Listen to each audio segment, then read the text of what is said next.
बाबू रे समझ लीजिए, आगे आप लोग सब तैयार हैं, रेडी हैं? तो सब अगर रेडी है तो आगे देखिए बहुत बढ़िया से। अब हम लोग ब्रेन जब पढ़ रहे थे तो कल आपने पढ़ लिया था सेरिब्रम, थैलेमस, हाइपोथैलेमस। लहसुन प्याज खाने के लिए हम मना क्यों किए थे, ये आपको समझ में आया था। विद्यार्थियों को क्यों नहीं खाना चाहिए समझ में आया था। आप लोग अच्छा से बैठिएगा ताकि वो नहीं हो पाए। वहां पे कल देख रहे थे ये ऐसे हो जा रहा था, समझे कि नहीं, हिल जा रहा था वीडियो। तो थोड़ा सा इस पर बारीकी से रहिएगा, आप लोग ज्यादा उत्साहित नहीं रहिएगा। तो चलिए आज हम लोग पढ़ लेते हैं ब्रेन का सेकंड हिस्सा जो है, जिसको हम लोग पश्च मस्तिष्क मध्य मस्तिष्क कहते हैं। क्या कहते हैं? मध्य मस्तिष्क। तो मध्य मस्तिष्क को जब पढ़ने के लिए आइएगा तो मध्य मस्तिष्क जो है उसको जरा सा हम लोग जब देखेंगे तो ध्यान से समझिएगा। मध्य मस्तिष्क कैसे है? तो देखिए, ब्रेन का जो बीच वाला भाग है जिसको हम लोग क्या कहते हैं? मध्य मस्तिष्क। क्या बोलते हैं इसको? मध्य मस्तिष्क। और इस यह भी दो पार्ट होता है। कितना पार्ट होता है? दो पार्ट। याद रखिएगा, मध्य मस्तिष्क में भी कितने पार्ट होते हैं? दो पार्ट होते हैं। क्लियर हो गए? एक को कहा जाता है कारपोरा। क्या कहा जाता है? कारपोरा। नाम सुने हैं कारपोरा का कि नहीं सुने हैं? कारपोरा। एक देखिएगा यहाँ पे सेरिब्रम है, तो ब्रम म में से म हटाइए और ल लगाइए, सेरिब्रल। क्या कहेंगे इसको? सेरिब्रल। अब इस बात को जरा सा समझने की कोशिश कीजिए। आप किसी भी वस्तु को आंख से देखते हैं तो आपके द्वारा आंख में देखी गई वस्तु का चित्र भेज दिया जाता है ब्रेन के पास, कारपोरा के पास। ब्रेन में एक भाग है जिसका नाम क्या है? कारपोरा। उसके पास भेज दिया जाता है, ठीक है ना? और वह चित्र जाकर के वहां पर आपका एडजस्ट कर लेता है। और बहुत दिनों के बाद भी आप किसी से मुलाकात कीजिएगा तो लगेगा कि कहीं ना कहीं इस व्यक्ति को हम देखे हैं, है कि नहीं? तो ये आपकी देखी गई चीजों को ऑब्जर्व करता है। अगर आपको कोई बात किसी ने कह दिया है ना, तो आपको कान सुनता है, तो ये कान जो सुनने का काम कर रहा है, आपका आंख जो देखने का काम कर रहा है, और जो देखी गई चीज है या सुनी गई बात है, इसको तंत्रिका तंत्र जो है, यानी कि इसको कहाँ भेजा, आंख इसको कहाँ भेज देता है या कान इसको कहाँ भेज देता है? कान की तंत्रिकाएं या आंख की तंत्रिकाएं इसको कहाँ भेज देती हैं? तो इसको भेज देती है मध्य मस्तिष्क का जो पार्ट है कारपोरा, उसमें जाकर के भेज देती है। समझे कि नहीं? और वह इस चीज को कंट्रोल करता है। जिसका अगर कारपोरा खराब हो गया, ए बुढ़ा, जिसका कारपोरा अगर खराब हो गया, काहे एकदम ढुक गया उसमें, थोड़ा सा बोल गया। जिसका अगर कारपोरा खराब हो गया तो उसको जो है ना, दिखाई और सुनाई गई बातें बहुत दिनों तक याद आप नहीं रख सकते हैं। या आपको मैंने, जैसे मान के चलिए कि किसी भी मोबाइल में अगर जगह खाली नहीं है, क्लिक क्लिक करेगा, फोटो कहीं सेव होगा? नहीं सेव होगा। कहीं सेव होगा फोटो? नहीं सेव होगा। वो डिलीट होते जाएगा। वो क्या होते जाएगा? डिलीट होते जाएगा। अब कैमरा में अगर सेव ही नहीं हुआ तो फिर वो कैमरा किस काम का? अगर आप किसी वस्तु को देख रहे हैं या किसी वस्तु को सुन रहे हैं, वो सेव ही नहीं आपका हो रहा। जैसे हम जो बात बोल रहे हैं, आप सुन रहे हैं और ये बातें आपके दिमाग में सेव ही नहीं हो रहा है। जैसे आप जब पढ़ते हैं तो हम कहते हैं कि लिख करके इसको लेके आइएगा, तो आप अपने मस्तिष्क में जितनी भी बातों को सुना उसको कहीं ना कहीं रखने का काम किया है ना। तो यह काम कौन करता है? कौन करता है? आई मैंने आई और ईयर कहाँ भेज देता है? इसको कारपोरा के पास। और वो उसको ऑब्जर्व करता है, और तब ना आप दिमाग लगा करके क्या करते हैं? उसको लिखते हैं या पढ़ते हैं। करते हैं कि नहीं करते हैं ऐसा? तो इसका ये काम है। क्लियर हो गया? यानी कि यह आई और क्या करता है? ईयर। आई और ईयर, जो आंख और कान है, इस आंख और कान को यह बहुत ज्यादा नियंत्रित करता है।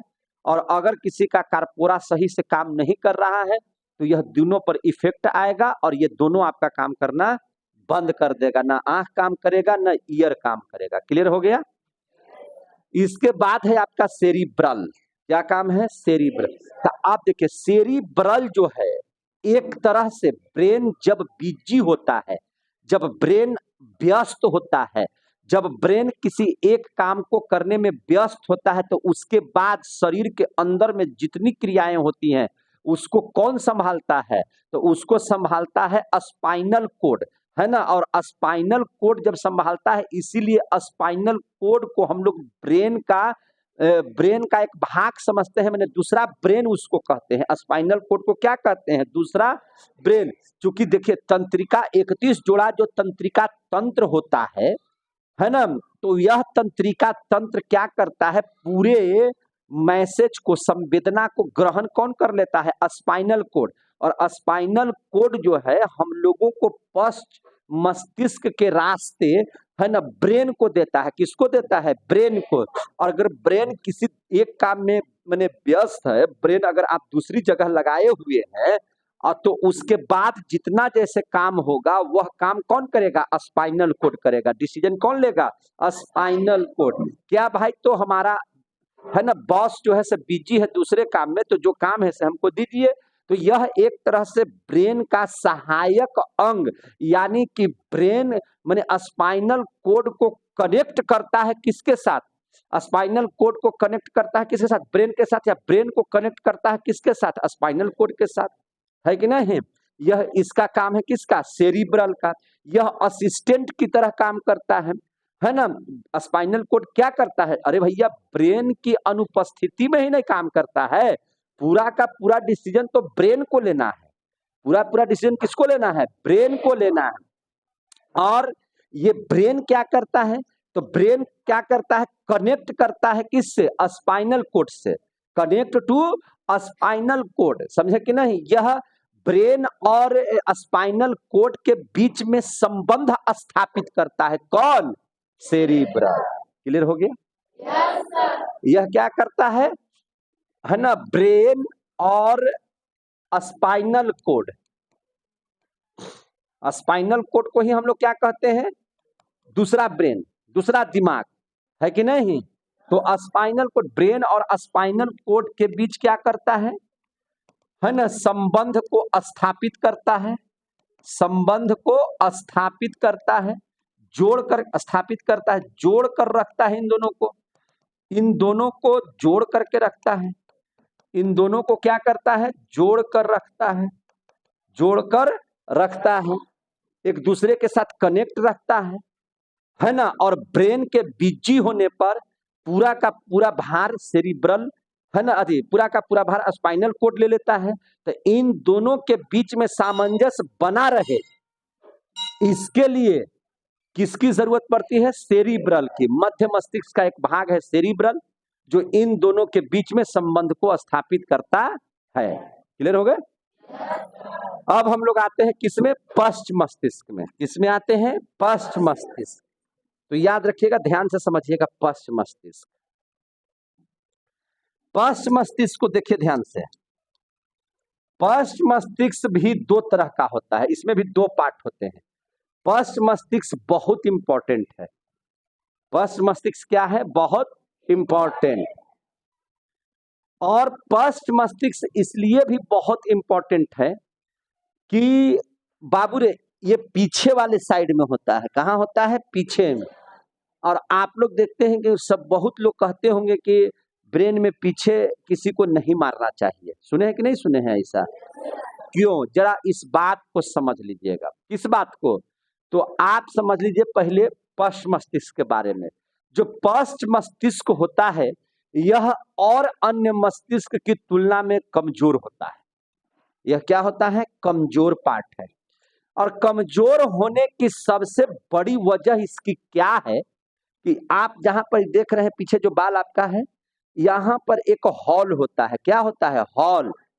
हॉल माने क्या? गड्ढा, है कि नहीं? यहाँ पे एक हॉल होता है, और इतना बड़ा हॉल है कि यह आपके शरीर का सबसे बड़ा भी हॉल कह सकते हैं उसको। क्लियर हो? समझ में आ रहा है बात? पश्च मस्तिष्क में पीछे एक हॉल होता है बहुत बड़ा एकदम, और ये इतना बड़ा होता है कि हम कह सकते हैं कि आपके शरीर का ये सबसे बड़ा हॉल है। और इस हॉल को हम लोग क्या बोलते हैं, फेरा, है ना, फेरामेन, है ना, मैग्नम कहते हैं। क्या कहते हैं? फेरामेन मैग्नम, है ना, इसका नाम है जो हम लोग इसको कहते हैं, है कि नहीं, फेरामेन मैग्नम उस हॉल का नाम है। अब इस स्थिति को समझिए, जब यह हॉल क्या करता है, तो स्पाइनल जो कोड है मेरे भाई, जो स्पाइनल जो कोड है, जो आपको कमर से कमर तक की स्पाइनल कोड रहता है, और यहाँ से आते हुए जो रीढ़ की हड्डी के अंदर में वो स्पाइनल मेरुरज्जु जिसको आप कहते हैं, वो जो आता है, और वह आ करके आपके पश्च मस्तिष्क से ही क्या हो जाता है, जुड़ जाता है। इसी हॉल में जाकर के वो क्या हो जाता है ना, जुड़ जाता है ब्रेन के साथ। किसके साथ? ब्रेन के साथ। उस हॉल में क्या होता है, वो जाकर के जुड़ जाता है। तो अब देखिए, यहाँ पे पश्च मस्तिष्क जो होता है, वह पश्च मस्तिष्क दो पार्ट में बांटा हुआ है। एक को हम लोग कहते हैं सेरिबेलम, क्या बोलते हैं, सेरिबेलम। एक को कहते हैं मेडुला ऑब्लिगाटा। क्या कहते हैं? मेडुला ऑब्लिगाटा, मेडुला ऑब्लिगाटा, समझे कि नहीं? क्या बोलते हैं? मेडुला ऑब्लिगाटा। क्लियर हो गया? तो वो जो आता है यहाँ पे, कौन, जो हमारे मेरुरज्जु है, जो स्पाइनल कोड है, स्पाइनल कोड भी बहुत महत्वपूर्ण है, क्योंकि पूरा 31 जोड़ा तंत्रिका तंत्र, जैसे आपके प्रत्येक अंगुली, प्रत्येक, है ना, पैर की अंगुली, प्रत्येक शरीर के अंग से यह जुड़ करके संवेदना को ग्रहण करके स्पाइनल कोड के माध्यम से ही ब्रेन को पहुंचाता है, और तब जाकर के वहां से ब्रेन एक डिसीजन लेता है, और उस डिसीजन को लेकर के, है ना, आपका जो है से निर्णय करता है कि बैठा हुआ मच्छर है, उसको आप जो है से मार दीजिए, या आप मोमबत्ती पर हाथ रखते हैं तो जलने लगता है, तो उसको हटाता है ना, कि ये तुम क्या कर रहे हो, समझे कि नहीं? ये सब पूरी की पूरी बातें जो है स्पाइनल कोड के रास्ते ही तंत्रिका तंत्र अपनी सूचनाओं को ब्रेन तक भेजती है, और यह सूचना जो रूपी जो स्पाइनल कोड जुड़ा हुआ है, वह आपके पीछे वाले मस्तिष्क में जो होल बना हुआ है, जिसको फोरमेन, है ना, मैग्नम कह रहे हैं, वो जो होल का नाम है, उससे उसका जुड़ाव होता है, जो मेडुला ऑब्लिगाटा से जुड़ा हुआ रहता है। किससे जुड़ा हुआ रहता है? मेडुला ऑब्लिगाटा से। तो सबसे पहले आपको ये भी बताएगा, पूछेगा क्वेश्चन कि आपका जो मेरुरज्जु है, स्पाइनल कोड है, वह आपके ब्रेन के किस हिस्से से जुड़ा हुआ रहता है? तो पश्च हिस्से से। पश्च हिस्से के किस भाग से जुड़ा हुआ रहता है? तो मेडुला ऑब्लिगाटा से। क्लियर हो गया? यहाँ से 2-3 प्रश्न हम लोगों को समझ में आ गया? क्लियर हो गए?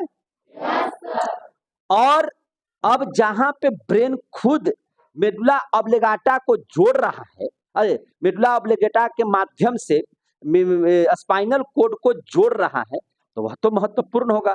अगर इसको क्षति होगा, अगर पीछे के दिमाग को क्षति हो गया, तो आपकी जितनी भी सूचनाएं हैं, क्या ब्रेन तक पहुंच पाएंगी? नहीं पहुंच पाएंगी, ये ब्रेन तक नहीं पहुंच पाएंगे। और इसका सिर्फ यही काम नहीं है, आप पहले बढ़िया से समझ लीजिए। पश्च मस्तिष्क को हमने 2 पार्ट में बना करके पढ़ा है। सबसे पहला है सेरिबेलम। सेरिबेलम, आप यहाँ पे एक चीज और देखिए, सेरिब्रम, सेरिब्रल और सेरिबेलम, नाम याद रखिएगा। सेरिब्रम, सेरिब्रल, सेरिबेलम, 3 हिस्सा में एक कोई नाम हो गया। इसमें अग्र मस्तिष्क में 2 चीज है, हाइपोथैलेमस, थैलेमस। आप मध्य मस्तिष्क में आ गया तो एक हो जाएगा कार्पोरा, और उसमें एक और इसके अलावा क्या हो जाएगा? मेडुला ऑब्लिगाटा। क्लियर हो गया? तो देखिए, आप इस बात को समझिए, सेरिबेलम का काम है आपके शरीर में बैलेंस बनाना। क्या बनाना? बैलेंस, संतुलन बनाए रखना। आप 2 पैर पर बहुत आसानी से चल लेते हैं। क्यों?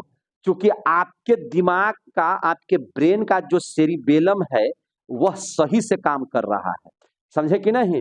अगर वह सही से काम कर रहा है तो आप अपने दोनों पांव से, है ना, बहुत अच्छे से तरीके से चल पाइएगा। और अगर सेरिबेलम नहीं काम करेगा तो आप दोनों पांव से अच्छे से कंट्रोल नहीं कर पाइएगा। यानी कि आपके शरीर को संतुलन बनाता है। कैसे? आप देखिए जरा सा, एक शराब पिए हुए व्यक्ति को देखिएगा, तो शराब जब पी करके व्यक्ति आता है, क्या वह अपने दोनों पांव से सही से चल पाता है?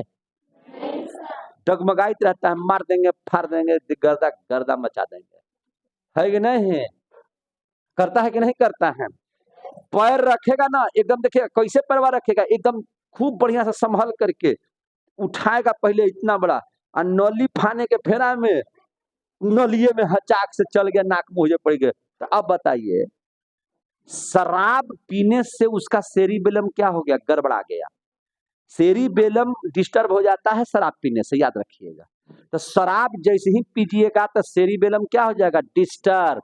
पैर रखना होगा कहीं और, पैर रखा जाएगा कहीं और, जाना होता है कहीं और, चल जाते हैं कहीं और, है ना? दूसरे के दरवाजा खटखटा रहे हैं, खोलो, हम आ गया, है कि नहीं? हम ही नीतीश कुमार हैं, हम ही नरेंद्र मोदी है, कोई बोलते ही रे, है कि नहीं? समझे कि नहीं? तो ये कब होता है? जब उसका सेरिबेलम क्या हो जाता है? गड़बड़ा जाता है। तो सेरिबेलम क्या करता है? आपके शरीर को संतुलन बनाता है। छोटा बच्चा में सेरिबेलम उतना काम नहीं करता है, जिसकी वजह से बच्चा उठता है, समझे कि नहीं, और दूध गिरेगा, फिर फसाक से गिर जाएगा, है कि नहीं? तो क्यों? उसका सेरिबेलम जो है सब बहुत ज्यादा विकसित नहीं है। सेरिबेलम काफी ज्यादा मजबूत होने की वजह से ही, है कि नहीं? आप देखते हैं सर्कस में आदमी एकदम रस्सी पर भी चल जाता है, रस्सी पर चलता हुआ देखे कि नहीं देखे हैं? लड़कियां रहती है इसी से करके आगे में चलती रहती है कि नहीं चलती रहती है? इसका मतलब कि उसका सेरिबेलम जो है, शरीर को, अपने सेरिबेलम को इतना प्रैक्टिस करके मजबूत बना लिया है ना, कि वह जो है सर रस्सी पर भी, है ना, यहाँ से वहां तक पार कर जाता है। और हम लोग को अगर कोई चढ़ा देगा तो हम लोगों का उस समय सेरिबेलम उतना मजबूत नहीं रहता, हदस के नीचे चल जाएंगे, है कि नहीं? और नीचे गिरेंगे, भदाक से कुछ ना कुछ हो ही जाएगा। तो सेरिबेलम आपके शरीर को क्या बनाता है? संतुलित करता है, बैलेंस बनाता है। शरीर को क्या करता है? बैलेंस बनाता है। शरीर को बैलेंस करता है। क्या करता है? बैलेंस। शरीर को क्या करता है? बैलेंस करता है। शरीर को क्या करता है? बैलेंस करता है। समझ में आ रही है मेरी बात? कहीं से कोई दिक्कत है तो बोलिए। तो ये काम किसका है? सेरिबेलम का है। और मेडुला ऑब्लिगेटा जो है, मेडुला ऑब्लिगेटा जो है, यह शरीर के अंदर में, जैसे देखिए आपका काम है मेरे भाई, आपका काम क्या है? आपका भोजन जब कर लेते हैं, भोजन जब आप कर लेते हैं तो कंठ से जैसे ही पार कीजिएगा, यहाँ से जैसे ही फायरिंग्स लैरिंग्स से पार कीजिएगा, भोजन जहाँ नीचे किया, उसके बाद जब भोजन अंदर जब चला गया, जब भोजन अंदर चला गया, है ना, अंदर जैसे ही भोजन गया, अंदर जब भोजन गया तो आप कहते हैं पेट, तो नहीं बढ़िया से काम करना हो, कहाँ पहुंचे यार भोजनमा यार, ऐसा कहाँ पहुंच गया, है कि नहीं? कभी चेक किए हैं? कभी सोचबो किए हैं कि भोजन खाली कर लिए, उसके बाद अंदरवा में कैसे कैसे क्या होता है? बोलिए। तो ये पूरा भोजन को कैसे कैसे जाना है, कैसे आंत का काम लेना है, कैसे पेट को काम, अमाशय से काम लेना है, कैसे कब लीवर को काम लेना है, कैसे पेनक्रियाज से काम लेना है, शरीर के अंदर में जो एंजाइम है कैसे निकलवाना है, कैसे, है ना, छोटी आंत से, है ना, पौष्टिक चीजों को बाहर कर लेना है, कैसे इसको ब्लड में मिलाना है, आप सिखाते हैं? ना, आप ही सिखेबे करते हैं, आप ही अंदरवा ढूक जाते हैं और सब जगह निकाल निकाल करके देते हैं खून को, आप ही ना करते हैं? सब कौन करता है? ब्रेन। और ये सब ब्रेन का भी कौन हिस्सा करता है? तो मेडुला ऑब्लिगेटा। क्लियर हो रहे हैं? सो जाने के बाद आप होश में रहते हैं? आप सो गए और सांसों सो गया तो, दिल भी सो गया तो, नहीं, ये हटवा जो है सो गया, आप सो गए आराम से, ये भी सो गया, तब आपका क्या होगा? बोलिए, समझ में आ रही है मैटर? कहता है कि नहीं, बॉस सोया हुआ है। ब्रेन कहता है कि मेडुला ऑब्लिगाटा, तुम्हारा काम सोने का नहीं है, तुम्हारा काम साहब सोए हुए हैं, सांस लेते रहो, हार्ट आदेश हमारा चलेगा, है कि नहीं। तो वो क्या है, वो पंपिंग करते रहता है, फेफड़ा सांस लेते रहता है ना, नाक उसके रास्ते से हवा को डालते रहता है, मुंह खोलते रहता है कि नहीं। तो आप तो कुछ नहीं कर रहे हैं, तो आपका ब्रेन है ना, सबको सभी अंग को है ना, मेडुला ऑब्लिगाटा जो है एकदम पाचन की क्रिया, खाने के बाद है ना श्वसन की क्रिया सब करवा रहा है, करवा रहा है कि नहीं करवा रहा है। तो शरीर के अंदर में जितना भी मेटाबॉलिक प्रक्रिया है, समझे कि नहीं, मेटाबॉलिक दो तरह का होता है। मेटाबॉलिक कितना तरह का होता है, दो तरह का, एक को कहते हैं केटाबॉलिक और एक को कहते हैं एनाबॉलिक। एनाबॉलिक का मतलब हो गया जो जोड़े, और कैटाबॉलिक का मतलब है जो तोड़े। अब आपको बताइए, ऊर्जा का निर्माण कैसे होता है। तो 38 को एटीपी मिल करके एक ग्लूकोज का निर्माण करता है कि नहीं करता है। तो 38 को एटीपी जुड़ा ना, तब ना ग्लूकोज बना। तो जब जुड़ा तो इसको कहेंगे क्या चीज है, एनाबॉलिक। समझ में आ रही है बात, पढ़ाए हैं कि नहीं पढ़ाए हैं, मेटाबॉलिक से पढ़ाई किए हैं। उसके बाद आप देखिए, एमिनो एसिड जो होता है, तो 20 गो एमिनो एसिड मिलकर के क्या बनाता है, एगो प्रोटीन बनाता है ना। तो 20 गो एमिनो एसिड आपस में क्या हुआ, जुड़ा। तो जुड़ने की क्रिया को क्या कहेंगे, एनाबॉलिक। अब जैसे पाचन कैसे होता है, तो पाचन भोजन जाता है, तो भोजनमा वैसे ढेरी दिए चलित रहता है कि टूटता है अंदर जाकर के, तो वो अंदर जाकर के टूट जाता है, कुछ मुंह में टूटता है, कुछ जो है से पेट में टूटता है, और छोटी आंत में तो पूरा भयंकर खत्म हो जाता है सब, है कि नहीं। और बचा हुआ भोजन मल के रूप में बाहर निकल जाता है, निकलता है कि नहीं निकलता है। तो भोजन टूट रहा है, यानी कि पाचन क्रिया में टूटना, पाचन क्रिया में भोजन क्या होता है, टूटता है। तो मतलब क्या हुआ कि कैटाबॉलिक प्रक्रिया है, जब कोई चीज टूटेगा तो कैटाबॉलिक, और जब कोई चीज जुटेगा तो एनाबॉलिक। शादी विवाह होता है तो दो परिवार आपस में क्या होते हैं, जुड़ते हैं, तो ये एनाबॉलिक प्रक्रिया है। और तलाक में क्या होता है, दो परिवार अलग होते हैं, तो केटाबॉलिक प्रक्रिया है। इस दोनों को मिला दीजिए तो इसी को मेटाबॉलिक कहेंगे। समझ में आ गया बात। तो पाचन की क्रिया क्या है, केटाबॉलिक। श्वसन की क्रिया क्या है, केटाबॉलिक। लेकिन ऊर्जा का निर्माण क्या है, एनाबॉलिक। समझ में आ रहा है बात।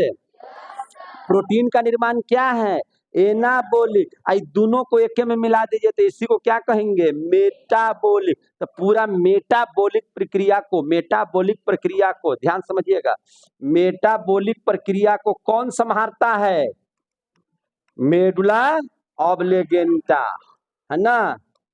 समझ में आ गया। और पूरा शरीर के अंदर में जितने भी मेटाबॉलिक प्रक्रियाएं होंगी, पाचन की क्रिया, श्वसन की क्रिया, बनने की प्रक्रिया, जो भी उत्पन्न होने की प्रक्रिया, विनाश होने की प्रक्रिया, है ना, भोजन में से पोषक तत्व को निकालने की प्रक्रिया, मल बना करके उसको मल तैयार करने की पूरी शरीर की प्रक्रिया जो है से कौन संभालेगा, मेडुला ऑब्लिगांटा। तो इम्पोर्टेंट है कि नहीं।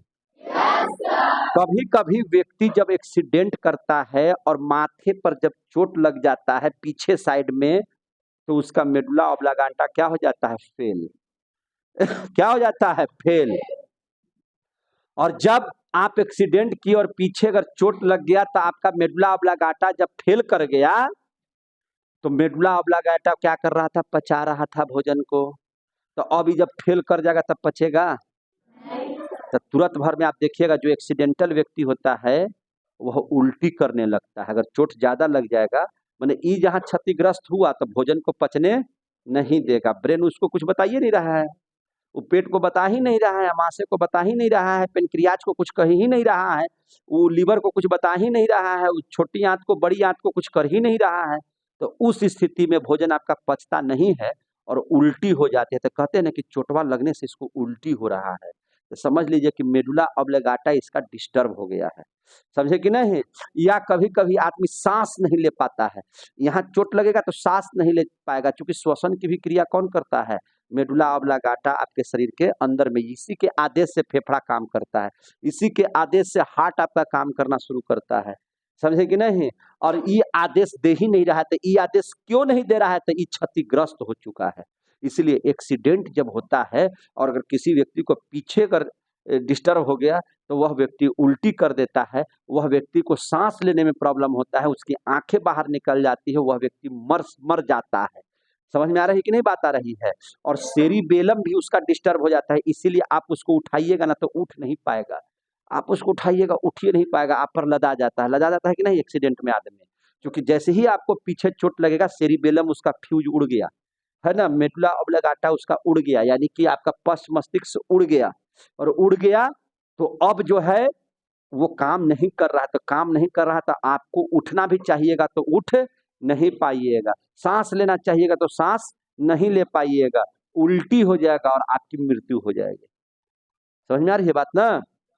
इसीलिए कहा जाता है कि हेलमेट आप लोग लगा करके ही मोटरसाइकिल चलाइए, समझे कि नहीं, ताकि इसको डिस्टर्ब नहीं हो, और किसी को भी पीछे नहीं मारना चाहिए ताकि ये दोनों डिस्टर्ब हो जाए, समझे कि नहीं।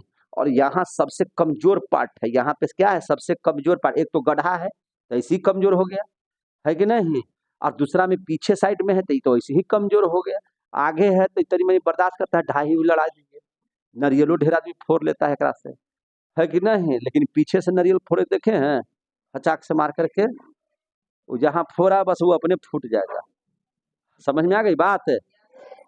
तो इसलिए आपका पीछे का जो ब्रेन है काफी इम्पोर्टेंट है, ये आप बात को समझे कि नहीं समझे। तो इस तरह से आप लोगों ने ब्रेन के तीनों हिस्सा को पढ़ लिए, तो जरा सा एक बार समरी मैंने एकदम मैंने सारांश इसका देख लीजिए तुरंत भर में। तो आप बोलिए ब्रेन कितने पार्ट में बांट दिए हैं। इसके पहले पढ़ाए थे ब्रेन के बारे में कि ब्रेन जो है से किस हड्डी से सुरक्षित रहता है, क्रेनियम हड्डी में कितनी हड्डियां हैं, 8, जिसको कैसे जुड़ा हुआ है, फाइबर जॉइंट। उसके बाद उसका कौन सा झिल्ली है जो उसको सुरक्षा प्रदान करती है, मेनिंजाइट। ब्रेन का वजन कितना है,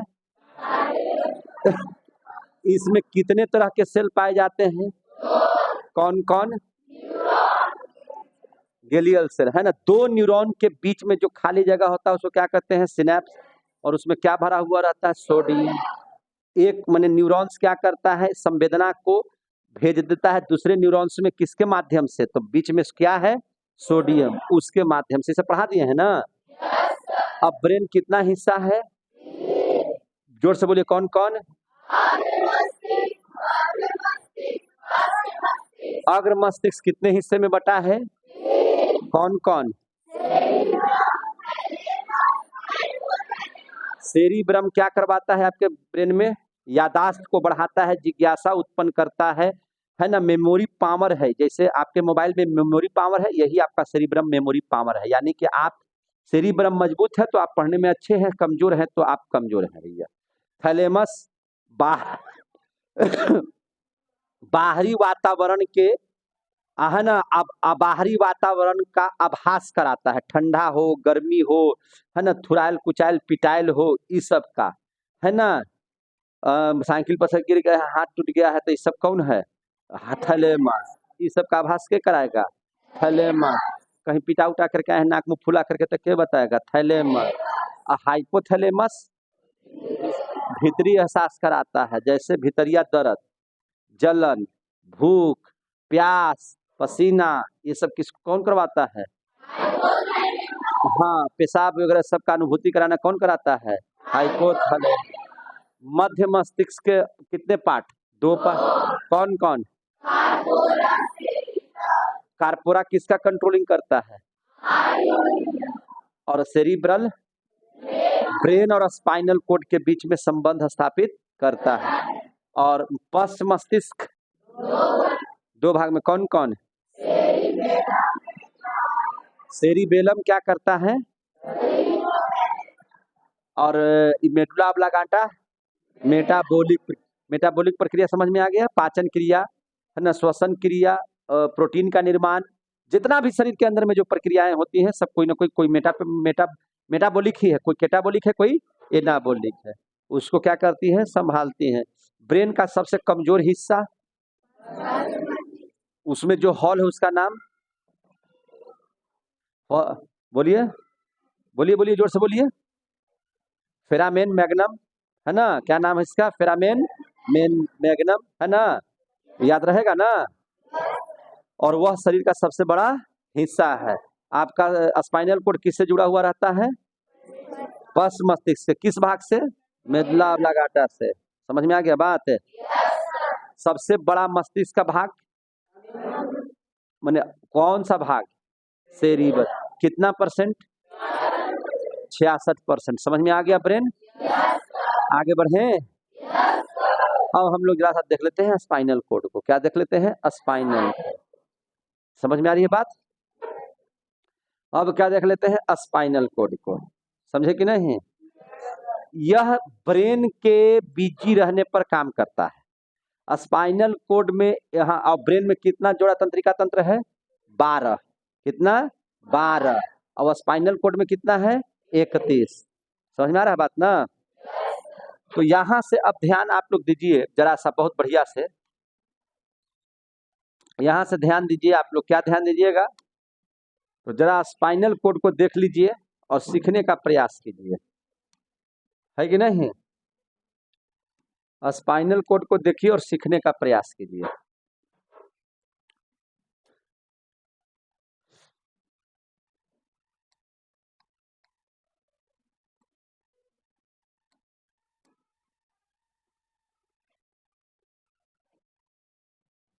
देखिए यही आपका स्पाइनल कोड है मेरे भाई, जिसका शुरुआती दौर से अगर हम लोग देखें, अगर शुरुआत देखें तो आप खुद जानते हैं शुरुआती दौर में कि यह मेडुला ऑब्लिंगेटा से जुड़ा हुआ है, पस मस्तिष्क से जुड़ा हुआ है ना? फेरामेन मैग्नम नामक जो हॉल है वहां पे जाकर के यह ब्रेन के नर्वस सिस्टम से क्या हो जाता है?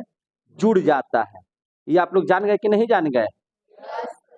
तो अगर ये आप जान गए हैं तो आप जरा सा देखिए, अन्य बातों को समझने का प्रयास कीजिए कि यहाँ पर आप देखेंगे तो ये जो है, आप यहाँ से देखिए इस तरह से स्पाइनल कोड आपका दिखाई देगा, ऐसे दिखाई देता है। देखिए ध्यान से, यही आपका स्पाइनल कोड है।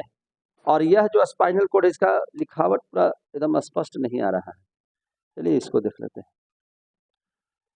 देखिए यह स्पाइनल कोड लिखा हुआ भी है और आप देखिएगा ये थोड़ा लचीला टाइप का भी होता है। शुरुआत इसका होता है ऊपर में माने मेडुला ऑब्लिंगेटा से ये निकलते हुए आपके कमर तक यहाँ तक आता है, ठीक है ना? और इसमें कितने तरह के नर्व्स होते हैं? 31 तरह के, 31 जोड़ा, इधर भी इधर भी 31 जोड़ा में ये बटे हुए रहते हैं। ये दिमाग से माने जुड़ा हुआ रहता है। और इसमें आप इस बात को समझिएगा कि इसको सुरक्षा देने के लिए, जैसे ब्रेन को सुरक्षा देने के लिए स्कल है ना, स्कल माने खोपड़ी, इसको सुरक्षा दे रहा है। तो इसको भी यहाँ पर सुरक्षा देता है जो हड्डी, उसको कहते हैं बोन, उसको कहते हैं, है ना, रीढ़ की हड्डी। क्या कहते हैं? रीढ़ की हड्डी। क्या बोलते हैं उसको? रीढ़ की हड्डी। रीढ़ की हड्डी इसको क्या करता है? सुरक्षा देता है। अगर आपका ब्रेन किसी कार्य को लेकर के बिजी है तो शरीर में होने वाले अन्य क्रिया को कंट्रोल कौन करता है? तो स्पाइनल कोड करता है। यहाँ देखिएगा नीचे से, है ना, आपका जो है यहाँ से शुरू होता है और नीचे कमर तक आपका आया हुआ रहता है। समझे कि नहीं? यह हमारे शरीर के लिए काफी इम्पोर्टेंट है। इसको हम लोग ये माने टोटल रिफ्लेक्स एक्शन माने काम करता है, रिफ्लेक्स एक्शन की तरह काम करता है, अनुवर्ती क्रिया करता है। जैसे आपके शरीर में अचानक छींक का आना, रिफ्लेक्स एक्शन किसे कहते हैं? तो रिफ्लेक्स एक्शन को क्या कहते हैं? रिफ्लेक्स एक्शन क्या कहे? रिफ्लेक्स एक्शन से पलक झपकता है तो रिफ्लेक्स एक्शन है कि नहीं? छींक आता है तो क्या है? रिफ्लेक्स एक्शन है। अचानक कोई आपके पीछे रात में हाथ दे दिया, लगे अरे कौन है रे, है कि नहीं? एकदम ऐसे इतना आसानी से बोलते हैं कि कौन है रे, है कौन है जी, है कि नहीं? पूरा एकदम जहां लगा के आप कम जगह मारेंगे लेके ठीक हो जाएगा, वैसे करता है ना? कोई देखने की नहीं, अरे तू ही अरे हमर वाली अरे, अच्छा ठीक ठीक कोई बात नहीं, है कि नहीं? तो ये सब जो अचानक जो क्रियाएं होती हैं, इस क्रिया को अनुवर्ती क्रिया कहते हैं। और ये सब को कंट्रोलिंग पावर किसके पास है? स्पाइनल कोड, जो इसको ब्रेन से मतलब नहीं है ना, ये सब इसको कंट्रोल करता है। और इस स्पाइनल कोड में आप देखिएगा कि ये हड्डी होती है, इसमें बहुत, आप देख रहे हैं सब हड्डी होती है, जिसको हम लोग क्या कहते हैं? वर्टिब्रेटा। क्या कहते हैं? वर्टिब्रेटा। और कुल मिलाकर के इससे जो है ये वर्टिब्रेटा जो है ना, ये आप देखिएगा तो इसके बीच में जो यहाँ से तंत्रिकाएं इधर भी और इधर भी, और पूरे शरीर में जैसे यहाँ से जैसे ही निकलेगा ऐसे ऐसे पूरे शरीर में सब जगह, हाथ पैर सब जगह जो है से फैला हुआ रहता है। और जैसे ही आपको कांटा नीचे चुभोता है तो सबसे पहले वह सूचना किसको देता है? स्पाइनल कोड को। किसको देता है? Spinal cord. स्पाइनल कोड इस मैसेज को है ना भेज देता है ब्रेन में, और वहां से ब्रेन फिर डिसीजन लेकर के आपको देता है कि कांटा गड़ गया है ना, उसको निकालने का प्रयास कीजिए, है ना, या उसको ऐसे ऐसे कीजिए। या दांत में कोई चीज को फंस जाता है तो जब तक आप उसको निकालिएगा नहीं तब तक चैन से आप लोग बैठते हैं? नहीं बैठते हैं, एकदम जिभवा हो जाए, ऐसे ऐसे करते रहते हैं। यानी कि वो आपका सारा प्रक्रिया का लोड कौन लिया हुआ रहता है? स्पाइनल कोड लिया हुआ रहता है। समझ में आ गई बात? स्पाइनल कोड को एकदम विधिवत जैसे ही आप पढ़िएगा, स्पाइनल कोड जैसे ही आप ध्यान से देखिएगा, तो यह जो स्पाइनल कोड है आपके शरीर के अंदर में, जैसे लचीला इसीलिए रहता है कि आपको झुकना भी है, उठना भी है, मुड़ना भी है। और जब ये हड्डियां कुछ खराब होती हैं, है कि नहीं, तो आपके शरीर में उठना बैठना मुड़ना ये सब फिर दिक्कत होने लगता है, दर्द करने लगता है। तो यहाँ से जैसे मेडुला ऑब्लिगाटा से जैसे ही हम लोग बाहर निकलते हैं, तो यहाँ से लेकर के 8 हड्डियों का ये जो समूह है, तो यहाँ से आप देखिए जिसको हम लोग सर्वाइकल नर्व से कहते हैं, ये जो पीला रंग से आप देख रहे हैं, तो इसको हम लोग क्या कहते हैं? सर्वाइकल। क्या कहते हैं? सर्वाइकल। ये 8 हड्डियों का समूह होता है। कितना हड्डी का समूह रहता है? 8। फिर उसके बाद देखिएगा थोरेसिस स्पाइन वर्टिब्रेटा होता है। क्या होता है? इसका नाम क्या है ना, थोरेसिस। इसका इतना ही नाम, इसका नाम याद रखिएगा सर्वाइकल, इसका नाम क्या है? थोरेसिस। थोरेसिस में 12 है ना प्रकार की तंत्रिका तंत्र 12 हड्डियों से, 12 वर्टिब्रेटा से होकर के निकलता है। समझ में आ रही है बात? इसके बाद यहाँ पर आता है इसके ठीक नीचे, तो सबसे पहले सर्वाइकल, थोरेसे, यहाँ पे हो गया थोरेसिस, और फिर यहाँ पर इसके बाद है लंबर। क्या नाम है इसका? लंबर। तो लंबर जो है वह 5 हड्डियों से जुड़ा हुआ है। कितना हड्डियों से? 5। और यहाँ से 5 नर्व सिस्टम बाहर निकलते हैं। कितने? 5 नर्व सिस्टम बाहर निकलते हैं। और उसके बाद है सेक्रम। क्या है? सेक्रम। सेक्रम में भी 5, सेक्रम में भी 5 हड्डियों का समूह है। और इसके बाद है आपका कोकेक्स। क्या नाम है इसका? कोकेक्स। ऐसे कोकेक्स यहाँ देखने में लगेगा आपको एक, जो एकदम कमर तक है, लेकिन ये भी वहां पे 4 भाग में बटा हुआ है। कितने भाग में बटा हुआ है? 4।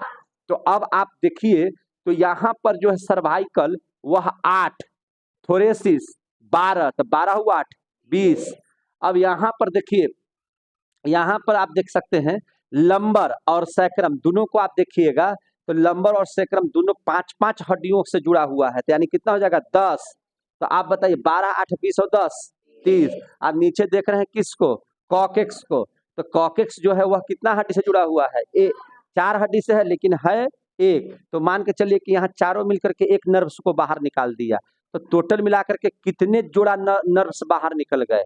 31 जोड़ा। और पूरे शरीर में फैल गए। और शरीर के अंदर में जितने भी सूचनाएं हैं, जितना भी कार्य हो रहा है, सबका कंट्रोल, सबका मालिक कौन बन जाता है? Spinal cord. अगर स्पाइनल कोड किसी सूचना को ब्रेन तक नहीं भेजेगा तो कोई सूचना ब्रेन तक नहीं भेजेगा। इसीलिए डॉक्टर क्या करता है? सीधे उठाता है और आपका जो है सबसे ऊपर वाला जो पार्ट है, जिसको सर्वाइकल स्पाइन वर्टिब्रेटा कहते हैं, वहां पे आकर के सुई वगैरह सब दे देगा। पूरा का पूरा तंत्रिका तंत्र इधर काम करना बंद कर देगा, इधर सारा का सारा शून्य हो जाएगा। और जैसे ही यह शून्य हो गया, तो आपके शरीर के बाहर जो तंत्रिका तंत्र फैला हुआ है चारों तरफ से, 31 इधर और 31 इधर, 31 जोड़ा में जो फैला हुआ है, वह सब सारा चीज अपना काम करना बंद कर देगा। और जब काम करना बंद कर देगा तो डॉक्टर आपका जो है ऑपरेशन